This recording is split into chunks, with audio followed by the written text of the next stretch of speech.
Grabe sila mag-isip. Di ba? Tapos ituturo nila kay Tatay Digong. Di ba? Yung kay Diskaya. 2016 pa daw nagsimula. Hindi nga kilala ni ni Tatay Digong eh. Tapos ibibintang ninyo. Di ba? Ngayon lang pumutok yan at sa dami ng sasakyan. Baka malamang noon, hindi mo natin inaalis sa sabi ni Diskaya eh. Pwedeng di ba? Wordplay, 'di ba? Nilalaro lang. Nagtuturo, 'di ba? Kahit wala naman. Sino ba presidente ngayon? Sino ba pumirma doon sa mga budget? Tapos nagtataka si Marcos Jr. Siya pumirma doon. Mali. Tapos sinugunda, 'di ba? Ang nag-post niyan yung mga kongresista. Pinirmahan ni Marcos.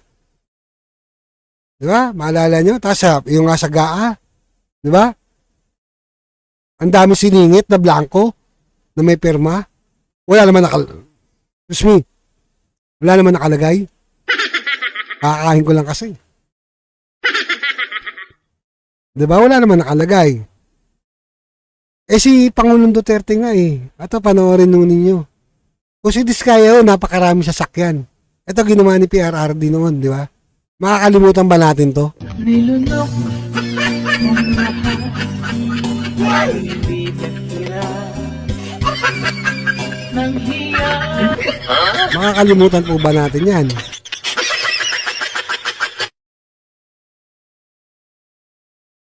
Di ba? Ilan sasakyan mo yung giniba? Di ba? Yung dinurog. Pinasagasaan sa pison. Diba?